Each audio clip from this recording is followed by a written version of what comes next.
Hello everybody, this is my second video posted here from France. I hope your summers are going well.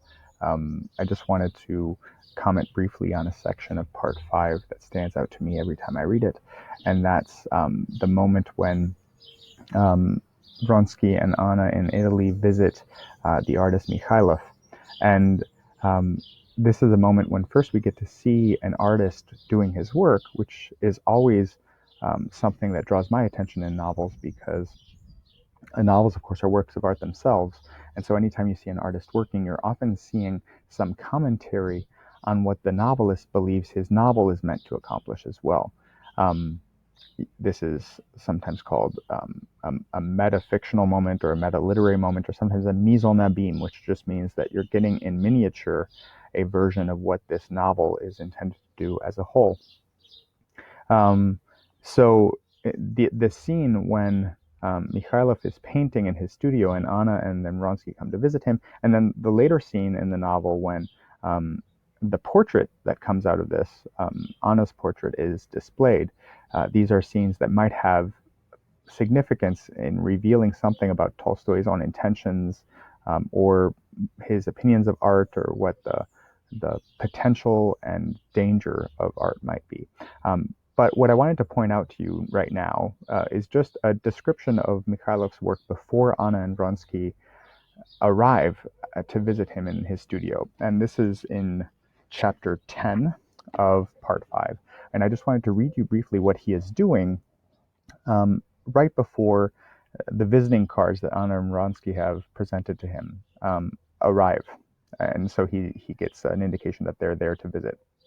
Before he gets that, he is working on this painting that he's been working on before.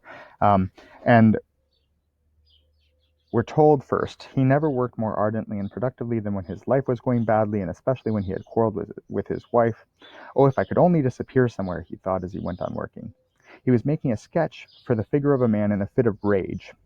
The sketch had been done before, but he had not been happy with it. No, the other one was better. Where is it? He went to his wife and, scowling, not looking at her, asked their eldest girl what had happened to the piece of paper he had given them.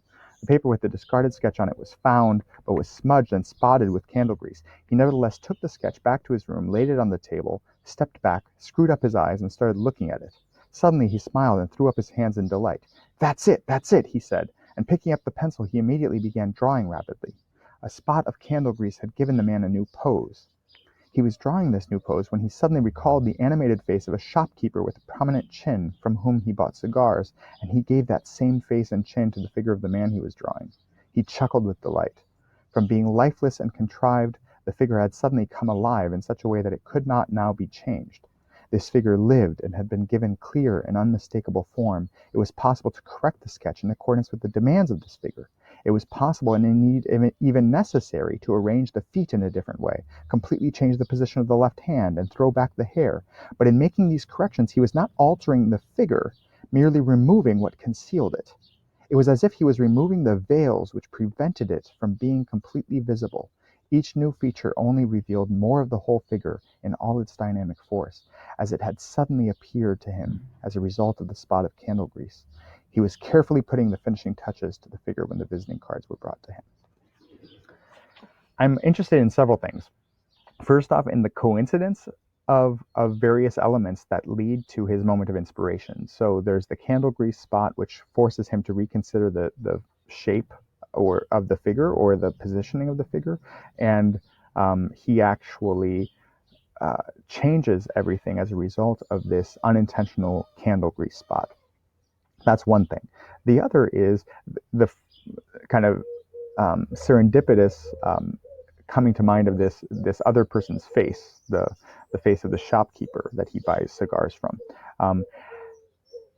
So there's kind of these moments of coincidence that aren't really intended. And then there's also, on top of that, the language that's used to describe what he's doing.